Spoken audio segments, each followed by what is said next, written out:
तो दोस्तों आज की जो वीडियो है वो इंग्लिश ग्रामर की सबसे जबरदस्त वीडियो होने वाली है ना, क्योंकि आज हम देखने वाले हैं इंग्लिश के पिलर को। पिलर यानी कि वो मजबूत कड़ी जिसको अगर आपने सीख लिया तो इंग्लिश का बहुत बड़ा हिस्सा आपने कवर कर लिया।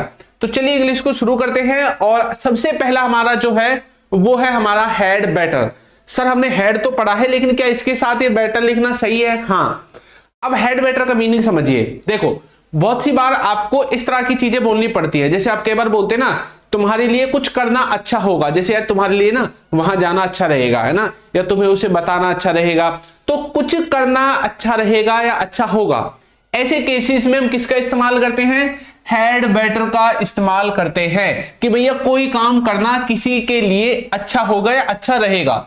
सेंटेंस बनाने के लिए फॉर्मूला आपको आना चाहिए। इसमें देखिए सबसे पहले आपको जो कॉन्सेप्ट आप पढ़ रहे हैं उसके बारे में पता होना चाहिए, फिर उसका फॉर्मूला पता होना चाहिए और फिर उसका मीनिंग। तो ये ट्रिक कौन सी हो जाएगी आपकी? ये हो जाएगी CFM। अगर आपको CFM आता है तो कोई भी सेंटेंस बना दोगे। सी मतलब सबसे पहले कॉन्सेप्ट, भाई कॉन्सेप्ट क्या चीज है ना, कौन सी चीज के बारे में आप पढ़ रहे हैं। फिर फॉर्मूला, उस चीज को उस कॉन्सेप्ट को लगाने का फॉर्मूला आपको आना चाहिए। थर्ड नंबर पे है मीनिंग, उसका एक्यूरेट मीनिंग आपको निकालना आना चाहिए जैसा कि इसमें लगा हुआ है। अब देखो एक चीज और याद रखनी है, यहां पे जो हेड बेटर है ना इसके बाद बहुत सारे बच्चे टू लगा देते हैं। टू नहीं लगेगा, डायरेक्ट वर्ब की पहली फॉर्म आएगी। OW का मतलब है अदर वर्ड्स। सेंटेंस में जो बाकी के अन्य शब्द बच जाते हैं वो आपको लिखने होते हैं। देखो अब तुम्हारा निकलना ज्यादा ठीक रहेगा, जैसे बहुत टाइम हो गया किसी को रुके हुए, अब बोले अपना तेरा जाना निकलना ठीक रहेगा, अब तू निकल जा यहां से, ठीक है। तो कैसे बोलोगे? You had better leave now. You had better leave now. अब तुम्हारा निकलना ज्यादा अच्छा रहेगा या ठीक रहेगा, ठीक है। तुम्हारा उसे फोन करना ज्यादा ठीक रहेगा। जैसे कई बार आप बोलते हैं ना कि ऐसा करते हैं उससे ना जाके मिल लेते हैं, तो आप बोलते नहीं नहीं तुम्हारा उससे फोन करना ठीक रहेगा, जाके मत मिलो, है ना। तो कुछ करना ठीक रहेगा। तो यू हैड बेटर, ये रिंग का मतलब क्या है? मतलब रिंग करना, उसके फोन को रिंग करना, कॉल करना। आप कॉल भी लिख सकते हैं, ऐसा नहीं कॉल नहीं लिखी जाएगी। You had better call him, ऐसा भी लिख सकते हैं, लेकिन मेरे रिंग थोड़ा प्रोफेशनल से लग रहा है तो इसलिए हमने इसको लिख दिया, ठीक है। तो इस तरह से आप हेड बेटर का इस्तेमाल करेंगे। अब आता है मेक। मैं आपको मिक्स पढ़ाऊंगा सारी चीजें। मेक ऐसी चीज है, अगर आपने मेक को सीखा ना तो बहुत सारी चीजें आप सीख जाओगे। देखो मेक का मीनिंग आज तक आपने क्या पढ़ा है? कोई चीज बनाना। जैसे कि मैं क्या कर रहा हूं? मैं खाना बना रहा हूं, है ना। तो बनाने के लिए कोई भी चीज आप मेक का इस्तेमाल करते हैं। लेकिन पॉजिटिव वर्ब में मेक का इस्तेमाल होता है, मेक का इस्तेमाल होता है किसी से कुछ करवाना, किसी से कुछ करवाना, किसी से कुछ करवाएगा, किसी से कुछ करवा रहा है, ये वाला। देखो उसने मुझसे झूठ बुलवाया, उसने मुझसे झूठ बुलवाने का काम करवा दिया, है ना। तो कैसे बोलेंगे? He made me tell a lie. He made me tell a lie. वह मेरे से किताब पढ़वा रहा है। मैं खुद नहीं पढ़ रहा हूं, मैं कोई भी काम खुद नहीं कर रहा हूं, कोई है जो मुझे करवा रहा है ना। तो वह मेरे से किताब पढ़वा रहा है। तो he is making me read the book. तो कोई कुछ करवा रहा है, किसी ने मुझसे कुछ करवाया, कोई कुछ मुझसे करवा रहा था, कोई कुछ करवाएगा। ऐसे सभी टेंसेस के मीनिंग आप मेक के द्वारा बनाओगे। राजेश मुझसे लिखवाता है। Rajesh makes me right. तो कोई कुछ करवाता है या कोई कुछ हमसे बोलता है करने के लिए और हम उसको बोलते हैं, तब हमें मेक का इस्तेमाल करना पड़ता है। किसका इस्तेमाल करना पड़ता है? मेक का। अगर कोई ऐसा बच्चा है जो बिल्कुल बेसिक से इंग्लिश सीखना चाहता है, सर हमें नहीं आता कुछ भी, हमें तो बेसिक से सीखना है, ABCD से सीखना है, तो आप हमारी एप्लीकेशन डाउनलोड कर लो, अल्फा स्पोकन इंग्लिश। ये रहा इसका लोगो। प्ले स्टोर होगा ना आपके फोन में, प्ले स्टोर तो सबके होता है, उसको जाके डाउनलोड कर लो प्ले स्टोर में जाके, और आपको जो है इंग्लिश सीखना से शुरू कर दो आप, ठीक है। कोई इशू आता है तो ये व्हाट्सएप नंबर है और नीचे भी आपको दिख रहा होगा, उस पर भी आप कॉन्टेक्ट कर सकते हैं। नेक्स्ट है हमारा be used to. Be used to का मीनिंग क्या होता है बताओ? पता है किसी को? मैं कम से कम देख के तो बता दो। बी यूज्ड टू का इस्तेमाल तब करते हैं जब हम ये कहना चाहते हैं, अच्छा देखो हमें मान लो ऐसा बताना है कि हमें किसी चीज की आदत है, जैसे हम कार चलाते हैं रोजाना अपनी अपनी वाली, या अपनी बाइक या अपनी साइकिल, जो भी आपके पास व्हीकल है, तो आप बोल रहे हैं कि मुझे ना इसी की आदत है, मुझसे ये अच्छे से चलती है। किसी को किसी चीज की आदत होती है, किसी को किसी कंपनी के फोन को चलाने की आदत होती है, तो वो आदत बताने के लिए हम इस जो कॉन्सेप्ट है उसका इस्तेमाल करते हैं ना।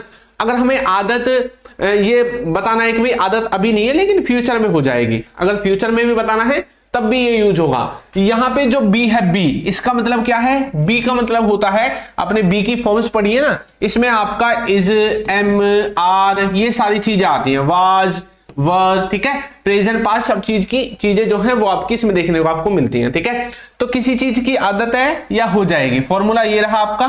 सबसे पहले सब्जेक्ट, फिर हेल्पिंग वर्ब, यूज टू, और जो सेंटेंस के अदर वर्ड्स हैं वो आएंगे। हमें इन बातों की आदत है, जैसे कोई होते हैं ना पड़ोस मोहल्ले वाले, पड़ोस में बहुत ज्यादा लड़ाई होते रहते हैं, गाली देते रहते हैं ना, तो वहां पे आप बोलते हैं तुम रहते कैसे हो ऐसे में, तो वो क्या बोलते हैं? हमें इस चीज की आदत है। जब किसी को किसी चीज की आदत होती है, we are use to these things, इन चीजों की। वी कौन है हमारा? वी कौन है? सब्जेक्ट। इजमार कहां से आया? ये रहा बी, मैंने बोला था ना बी का मतलब होता है इजमार या आवाजवर या विल जो भी है। ठीक है, फिर उसके बाद हमारा यूज टू आ गया, और दीज थिंग्स ये अदर वर्ड्स से हमारा आ जाएगा, ये रहा फॉर्मूला। ठीक है, चलो तुम्हें जल्द ही इसकी आदत हो जाएगी, मतलब अभी आदत नहीं है, जल्दी हो जाएगी। कैसे बोलोगे? You will soon be use to this, या फिर इट, दिस या इट में से कोई एक यूज करना है। तो किसी चीज की आदत है ये बताना है, और आदत हो जाएगी ये बताना है, तो आप बी यूज टू का इस्तेमाल करोगे। नेक्स्ट है हमारा आउट टू हैव। सर आज तो बड़ी बड़ी चीजें आ रही है ना, मैं बड़े बड़े बताऊंगा आज। ठीक है, छोटे छोटे तो आपने खूब सीख लिए। देखो यू, ये जो, अरे कहां चला गया भाई, है ना, ये जो आपका आउट टू है ना, आउट का मतलब क्या होता है? आउट टू का मतलब होता है जो शुड का मीनिंग होता है ना, चाहिए। ये यहां तक जो इसका मीनिंग है ना, ये शुड वाला ही मीनिंग है।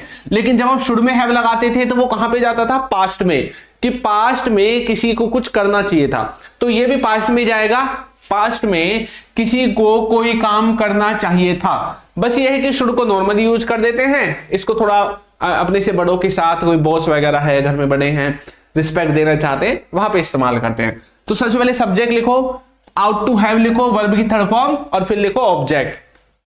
तुम्हें उससे पूछना चाहिए था। अब बोले तुझे उससे पूछना चाहिए था, तो you ought to have asked him, you ought to have asked him. या फिर आप बोल सकते हैं शुड के साथ, शुड के साथ आपने ज्यादातर सुना होगा, बाकी आउट टू का इस्तेमाल भी कर सकते हैं। ये दिमाग में बुद्धि में बिठा लो, हो पड़ी हमें अपनी में, कि भाई जहां पे शुड लगेगा वहां पे हम आउट टू का इस्तेमाल कर सकते हैं। ठीक है, कोई दिक्कत नहीं है, कोई पकड़ेगा नहीं आपको। नेक्स्ट है वुड रेदर। वुड रेदर का मतलब क्या होता है?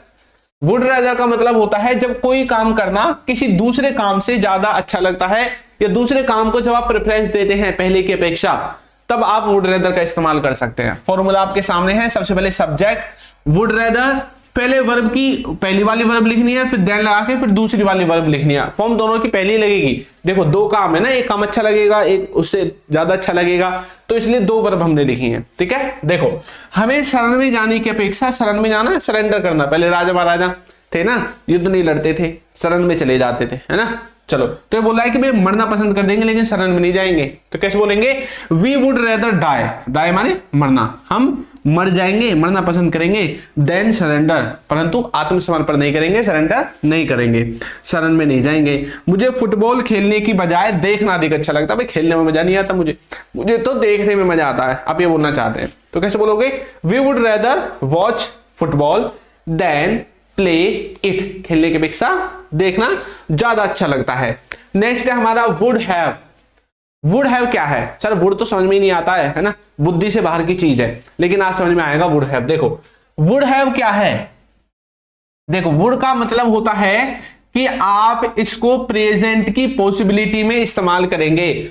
आपके हिसाब से, ध्यान से सुनना मेरी बात, आपके हिसाब से कोई काम अब तक हो गया होगा, हो चुका होगा, कुछ भी बोल लो आप, मतलब आपको ऐसा लगता है कि किसी ने अब तक कोई काम कर लिया होगा, बस अब अपने दोस्त को 3 बजे टीवी देखते हुए छोड़कर आए थे, अब बज गए 4, अब आप बोले अब तक तो उसने टीवी देख लिया होगा। अब आपको पक्का थोड़ी पता है, भाई देख भी रहा हो अभी, लेकिन आपको ऐसा लगता है। तो जो हम ऐसा अनुमान लगाते हैं कि किसी ने कोई काम कर लिया होगा, आपके हिसाब से आपको ऐसा लगता है, आप अपनी फीलिंग्स में ऐसा बताना चाहते हैं, तब आप वुड हैव का इस्तेमाल करेंगे। आ गया ना समझ में? अब मत भूलना भाई कभी भी, ठीक है। देखो कैसे बोलेंगे? किसी ने कोई काम कर लिया होगा या कोई किसी काम को कर चुका होगा, लिया होगा, ये कर चुका होगा, ये तो बेकार की बात है। फोकस ये है कि आपको ऐसा लगता है किसी ने कुछ कर दिया होगा अब तक, ठीक है। फॉर्मूले में क्या होगा? वुड के बाद वर्ब की थर्ड फॉर्म को आपको याद रखना है, सब्जेक्ट ऑब्जेक्ट आगे पीछे आते हैं। देखो, उन्होंने टीवी देख लिया होगा, कैसे बोलेंगे? They would have watched TV, they would have watched TV, वो पढ़ लिया होगा। He would have studied, he would have studied, वह जा चुका होगा। ही वुड हैव गॉन, तो कोई कुछ कर चुका होगा आपके हिसाब से, आप वहां पे वुड हैव का इस्तेमाल करेंगे। किसका? वुड हैव का। सर अभी हमने पीछे पढ़ा था आउट टू हैव, ये तो खाली आउट टू ही आ गया। तो आउट टू का वही मीनिंग है जो शुड का है, चाहिए, किसी को कोई काम करना चाहिए। तो फॉर्मूला तो वही है नॉर्मल वाला। कैसे बोलेंगे? हमें अपने बुजुर्गों का आदर करना चाहिए, तो बोलेंगे we ought to respect our elders और we should respect our elders. दोनों का मीनिंग सेम है, सिर्फ हमने आउट टू की जगह नीचे शुड लिख दिया है ना। तो आप शुड से बोलो, आउट टू से मीनिंग एक ही निकल के आएगा। अगर आप बड़ों से बातें कर रहे हैं तो आउट टू का इस्तेमाल करें, मतलब आप उसको बात भी बताना चाहते हैं और उसको ऐसा ना लगे कि मुझे सलाह दे रहा है, तो वहां पे आप आउट टू लगा दो। नॉर्मल अपने घर के हैं तो शुड लगा दो, कोई दिक्कत नहीं है, ठीक है। चलो आगे बढ़ते हैं। देखो भाई नेक्स्ट है वुड लाइक। वुड लाइक का मीनिंग क्या होता है? वुड लाइक का मतलब होता है किसी चीज की इच्छा होना या किसी चीज की इच्छा करना, ठीक है। जब आप अपनी इच्छा जाहिर करते हैं, किसी से कुछ पूछते हैं तेरी कुछ इच्छा है क्या, कुछ करना चाहता है, तो आप बोल रहे हैं कि मैं इसमें भाग लेना चाहता हूं, तो कैसे बोलोगे? I would like to take part in this competition. I would like to take part in this competition, मैं इसमें क्या लेना चाहता हूं? भाग लेना चाहता हूं, हिस्सा लेना चाहता हूं। मैं तुमसे पूछना चाहता हूं, मैं तुमसे कुछ पूछना चाहता हूं, बोलते हो ना। I would like to ask you, आप वांट का इस्तेमाल भी कर सकते हैं, ठीक है, लेकिन फिर लाइक नहीं लगाना पड़ेगा आपको, फिर लाइक हट जाएगा, लेकिन आने तो सब चाहिए ना। तो वुड लाइक का मीनिंग आपका यही होता है। आप चाहो तो इसमें लास्ट में टू भी लगा सकते हैं, वुड लाइक टू, ठीक है। चलो नेक्स्ट है हमारा हेड के साथ to be. Had to be, had to be का मतलब होता है कि कोई काम किया जाना था, कोई काम किया जाना था किसी के द्वारा, पैसिव वॉइस है, ठीक है। ऑब्जेक्ट सबसे पहले आएगा क्योंकि पैसिव वॉइस है, फिर हैड के साथ टू भी लगेगा। पैसिव वॉइस में थर्ड फॉर्म हमेशा आती है, लास्ट में जो भी अदर वर्ड्स बच गए हैं सेंटेंस के वो आ जाएंगे। देखो, उसे पकड़ा जाना था, तो कैसे बोलोगे? He had to be caught, he had to be caught, उसे पकड़ा जाना था। इसे खाया जाना था, it had to be eaten, it had to be eaten. इनको बेचा जाना था, these had to be sold, तो कुछ किया जाना था, मतलब किया नहीं है, लेकिन आप बोले भाई ये भी तो किया जाना था, उसने वो काम किया नहीं है लेकिन, है ना। वहां पे आप लगाओगे हैड के साथ टू बी, क्या लगाओगे? हैड के साथ टू बी। इसी तरह से आपको शुड बी देखने को मिलेगा, शुड बी। शुड बी के साथ वर्ब की फोर्थ फॉर्म, ये कौन सी होती है भैया? ये वही होती है जिसमें आप आईएनजी लगाते हैं, गोइंग, कमिंग, आस्किंग, वॉचिंग, है ना, इस तरह से। तो किसी को कुछ कर रहा होना चाहिए, आपको ऐसा लग रहा है कि किसी व्यक्ति को ना किसी काम को कर रहा होना चाहिए, ठीक है। फॉर्मूला देखो क्या है, सबसे पहले सब्जेक्ट लगाओ, शुड भी लगाओ, वर्ब की फोर्थ फॉर्म लगाओ और फिर ऑब्जेक्ट लगा दो आंख बंद करके। देखो, उसे अपना काम कर रहा होना चाहिए, he should be doing his work, he should be doing his work. उन्हें फिल्म देख रहा होना चाहिए, he should be watching film, he should be watching film. उन्हें क्या कर रहा होना चाहिए? फिल्म देख रहा होना चाहिए। इस तरह से बनाओगे। डू डज कहां पे लगता है? देखो, डू डज को हम दो तरह से इस्तेमाल करते हैं। एक हमारी होती है मेन वर्ब, क्या होती है? Main verb. एक होती है हेल्पिंग वर्ब। तो आज मैं आपको बताऊंगा हेल्पिंग वर्ब के बारे में। एचवी मतलब हेल्पिंग वर्ब, है ना। चलो, तो कोई कुछ नहीं करता है, नेगेटिव सेंस में इस्तेमाल करेंगे। और क्या कोई कुछ करता है? इंटरोगेटिव। दो ही सेंस में इस्तेमाल होता है, या तो नेगेटिव में या इंटरोगेटिव में। फॉर्मूले में नेगेटिव का क्या है? सबसे पहले सब्जेक्ट लगाओ, फिर डू डज लगाओ, फिर नॉट लगाओ, वर्ब की पहली फॉर्म लगाओ और लास्ट में आपको अपना ऑब्जेक्ट लिख देना है। देखो, वह आम नहीं खाता है, कोई कुछ नहीं करता है, आम नहीं खाता है, स्कूल नहीं जाता, खाना नहीं खाता, उसे पूछता नहीं है, कुछ भी नहीं करता है, आपको ऐसा दिखाना है तो भी लगा दो आंख बंद करके, he does not eat mangoes, ठीक है।